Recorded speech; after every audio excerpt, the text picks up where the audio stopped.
வணக்கம் friends, good morning. Bhavani life style. நம்ம காக்கா வந்துட்டார். அவருக்கு பசி வந்துட்டு தண்ணி வச்சேன், பிஸ்கட் வைக்க மறந்துட்டு அதுக்கு கூப்பிடுறாரு, எங்கடி இருக்க வாடின்னு. இந்த வெயில் இருக்கனால பாவங்களுக்கு நிறைய தண்ணி தாக எடுக்குது. தயவு செஞ்சு தண்ணி வைங்க, எல்லாருமே முடிஞ்ச அளவு தண்ணி வைங்க ஃப்ரெண்ட்ஸ். காலையில் சாப்பாடு கொஞ்சம் வடித்தேன், அதை கொஞ்சம் வச்சிரும். இது பிஸ்கட் என்ன, பிஸ்கட் சாப்பிட்டோம், சாப்பாடு வேணா சாப்பாடு சாப்பிட்டோம். இவங்க ரெண்டு பேருக்கும் சண்டையே போடுறதில்ல, ஒரே லவ்ஸு தான். 24 மணி நேரம் வந்த புதுசில் மாறி மாறி அடிச்சுக்கிட்டாங்க. இப்போனால ஃப்ரெண்ட்ஷிப் ஆகிட்டு ரெண்டு பேருக்கும். ஃப்ரெண்ட்ஸ், இப்போ வெயில் நிமித்தம் வந்து பூலாம் சைஸு சின்னதாகிட்டு, முந்தி வந்து நல்லா பெரிய பெரிய பூவாக இருந்தது, அப்புறம் ரொம்ப குட்டி குட்டி பூவாகிட்டு. எவ்வளோதான் செடிக்கு தண்ணி ஊற்றினோமே செடிலாம் ஒரு மாதிரி காஞ்சி வாடி போன மாதிரி ஏறுது. மத்தியானம் ஒரு 12 மணிக்கெலாம். மருதாணிக்கு வந்து தொட்டி பத்தலையா இன்னும் தெரில. இலையெல்லாம் குட்டி குட்டி இலையாக வர ஆரம்பிச்சிட்டு. இங்கே ஒரு பூ இருக்கார் பாருங்கள், அங்கே ஒரு பூ இருக்கார். ரோஸ்லாம் அந்த பக்கம் போயிடுது, பறிக்கிறதுக்கு கொஞ்சம் டிஸ்டர்பாக இருக்குது. எக்கி பறிக்க வேண்டியதாக இருக்குது. பரவாயில்ல, தினம் எனக்கு பூ கிடைக்கிது. 1 மணி நேரத்துக்கு மேலே பாத்திரம்லாம் தேய்ச்சி கழுவுனா, கழுவிட்டு இங்கேயே கவுத்தி வச்சுட்டேன். இனி இந்த பாத்திரத்தை மாற்றி வைப்போம். சரி வாங்க. காலையில் இவருக்கு சமையல் பண்ணி கொடுத்து டிஃபின்லாம் ரெடி பண்ணியாச்சு. பாத்திரம்லாம் தூக்கி சூப்பராக கவுத்தியாச்சு. முந்திலாம் ஃப்ரெண்ட்ஸ் பாத்திரத்தை தேய்ச்சி இதில் வச்சு விட்டுருந்தேன். இதில் வச்ச பிறகு என்ன ஆகுது, 2 நாள் 3 நாள் ஆகும்போது பாத்திரம் எடுத்து கவுத்துறதுக்கு சோம்பேறியாக இருக்குமா. ஸ்பூனு கரண்டிலாம் கீழே தேடுறதுக்கு ரொம்ப கஷ்டமாக இருக்கும். அதனால உடனே இங்கேயே கழுவி இங்கேயே எடுத்து கவுத்திடுறேன்.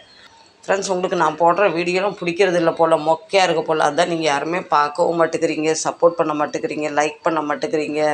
ஏன் ஃப்ரெண்ட்ஸ் இப்படி பண்ணுறீங்க? இந்த கொண்டக்கடலை நேற்று வந்து அவர் ஊர்லேருந்து வந்தார்ல ஃப்ரெண்ட்ஸ், அவர் தோட்டத்தில் சொந்தமாக போட்டது.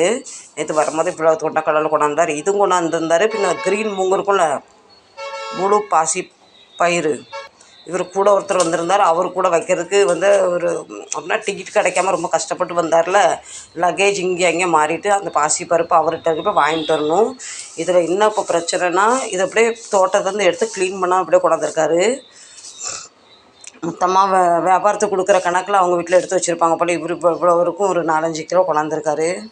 இது வந்து எந்த மருந்து எதுவுமே அடிக்காதது, ஃப்ரெஷ்ஷானது. இது வந்து சொல்லுவாங்க நாட்டு பயிர் அப்படின்னு சொல்கிறாங்க. எனக்கு சரியாக சொல்ல தெரில. இதுக்கு பாருங்கள், ஒரு ஃபினிஷிங்கே இல்லை.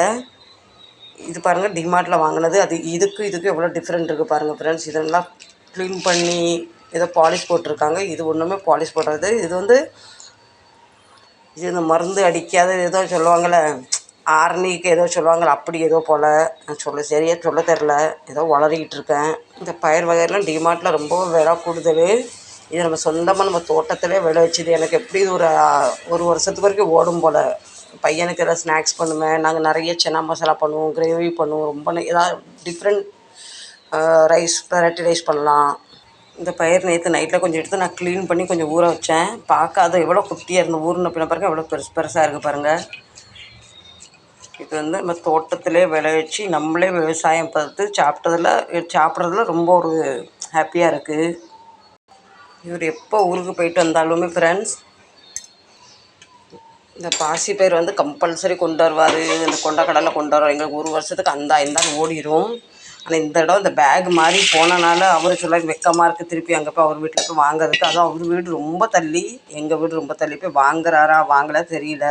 இந்த இதுக்கு நான் குக்கரில் வைக்கணும்னா சட்டியில் வச்சேன்னா ரொம்ப டைம் எடுக்கும். இப்போ நம்ம பாம்பேயில் வாங்குகிற கொண்டக்கடலை வந்து சட்டியில் வச்சாலுமே ஊற வச்சு வெந்துடும். இது வந்து நாட்டு காயின்னு சொல்லுவாங்க, அப்படி உள்ள ஒரு இது. வேகிற கொஞ்சம் டைம் ஆகணும். குக்கரில் வச்சுட்டேன்.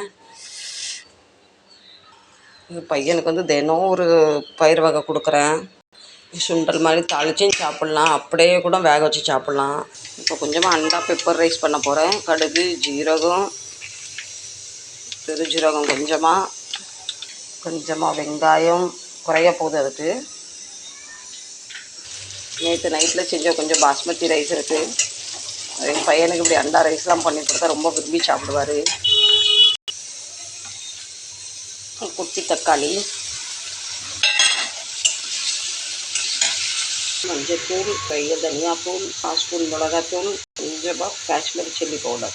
கையில் வந்து எப்படி போட்டாலும் உப்பு வந்து கூடிடுது. பையன் வந்து உப்பாயிட்டு தப்பிக்கிட்டே இருப்பார். குறைய போட்டோம்னான்னு நிறைய வந்துடுதா இல்லை 2 தடவை மறந்து போட்டுறான்னு தெரியல. கொஞ்சமாக கரம் மசாலா, உங்கள் வீட்டில் என்ன சாப்பாடு ஃப்ரெண்ட்ஸ் கமெண்ட் பண்ணி சொல்லுங்கள். இன்றைக்கி திருமண நாள், பிறந்த நாள் கொண்டாடும் அனைத்து உறவுக்கும் என்னோட மனமார்ந்த நல்வாழ்த்துக்கள். ரொம்ப நாளாச்சு பர்த்டே விஷ் பண்ணி. ஃப்ரெண்ட்ஸ், இந்த முட்டையை உடச்சிருக்கணும், கிண்டக்கூடாது. கிண்டுனா வரட்டி மாதிரி ஆயிரும். உடனே நம்ம என்ன செய்யணும், இந்த ரைஸ் எடுத்துகிட்டு அதில் போட்டுடணும். அப்போ தான் சோறு கூட அந்த முட்டை வந்து பிடிக்கும். இல்லைன்னா வரட்டி மாதிரினா சோறுக்கும் முட்டைக்கும் பிடிக்காது. அதனால தான் இனி நம்ம கிண்டி விடலாம் வாங்க.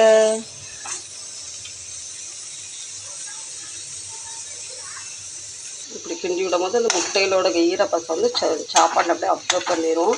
அப்போ அந்த ரைஸ் எல்லாமே வந்து முட்டையோட கோட்டிங் ஆயிரும். நான் ஒரு நாள் அப்படி தான் போட்டு நல்லா கிண்டிட்டு ரைஸ் போட்டேன். ரைஸ் தனியாக முட்டை தனியாக அப்படி உருண்டுட்டு வந்தது. இது வந்து அந்த ரைஸ் ஃபுல்லாக கோட்டிங் ஆயிருமா, சாப்பிட நல்லா டேஸ்ட்டாக இருக்கும். கொண்டக்கடலை வந்துட்டு கேஸ் ஆஃப் பண்ணிடலாம். விசில் அடங்கட்டும், இன்னும் ஓப்பன் பண்ணி பார்க்கலாம். கொஞ்சமாக அப்படியே மல்லி இலையை போட்டு விட்டுறலாம் விளாட்டை. இந்த கேஸ் அப்படியே ஸ்லோ பண்ணி அப்படியே வச்சுட்டோன்னா நல்லா ஒத்தையாக கம்பு மாதிரி வந்து ஆயிரும். சாப்பிடும் போது நல்லா வந்து எப்படி சொல்லுவோம், குச்சி மாதிரி இருக்கும். சாப்பிட நல்லா டேஸ்ட்டாக இருக்கும். கிண்டிக்கிட்டே இருக்கக்கூடாது, ரைஸ் எல்லாம் உடஞ்சிரும். ஃப்ரெண்ட்ஸ், எங்கள் ஃப்ரிட்ஜோட நிலமை என்ன பார்த்தீங்களா? இவர் என்ன சொன்னார்னா, சின்ன பிரச்சனை நானே செஞ்சிடறேன்னு. நேற்று அந்த மெக்கானிக்கை கூப்பிட்டு பார்த்த பிறகு கேஸ் தீர்ந்து போச்சா. எங்கள் ஃப்ரிட்ஜு 2010 வாங்கினோமா, அது கேஸ் தீர்ந்து போச்சு. அது கேஸ் நிறச்சா தான் இனிமேல் ஃப்ரிட்ஜ் நம்ம யூஸ் பண்ண முடியும். இப்போ நாங்கள் வேலைக்கு பரப்பிட்டாச்சு. பகலில் யாரும் இருக்க மாட்டோம். நைட்டில் 10:30 மணிக்கு வருவோம். எப்படி டைமும் இல்லாத காரணனால தான் இதை என்ன செய்யன்னு தெரில. நைட்டில் வந்து பார்க்கலாம், நாங்கள் பரப்பிட்டாச்சு. ஃப்ரீசர் மேலே வந்து கூல் ஆகுது, ஐஸ் வச்சு ஐஸ் ரெடி ஆகுது. கீழே உள்ள பாக தான் பில் கூலே ஆக மாட்டுக்கு. செலவு 2500 2800 ஆகுமா. பண்டா ரைஸ் ரெடி ஆகிட்டு. எங்கள் பையனுக்கு லெமன் ரைஸ், தயிர் ரைஸ், இப்படி வெரைட்டி ரைஸ்லாம் ரொம்ப பிடிக்கும்.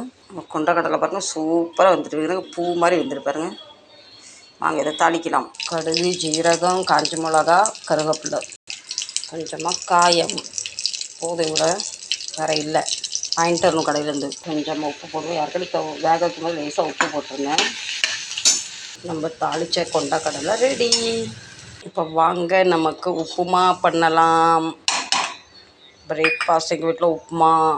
ஃப்ரெண்ட்ஸ், எப்போவுமே நம்ம உப்புமாக்கு ரவையை வறுக்கும் போது நல்லா அதை ட்ரை ரோஸ்ட் பண்ணிட்டேன்னா அதுக்கப்புறம் வெந்துட்டு அதுக்கப்புறம் சாப்பிடும் போது பல்லில் ஒட்டாது. சிலவங்க நல்லா அதை வறுக்கிறது இல்லையா, சாப்பிடும் போது அப்படியே பல்லில் வந்து ஒட்டுற மாதிரி இருக்கும். அப்போ ரவை வந்து வறுப்பல்ல நல்லா அர்த்தம்.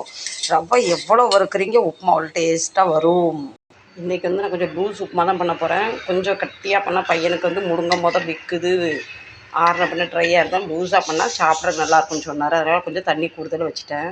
பேர் நிமித்த இவங்களுக்கு சாப்பாடு இல்லாமல் தண்ணி இல்லாமல் ரொம்ப கஷ்டப்படுறாங்க. நான் தண்ணியும் வச்சுருக்கேன், சாப்பாடு வச்சுருக்கேன். இப்போ உப்புமா பண்ணுறேன், அதை கொஞ்சம் வச்சிடலாம்.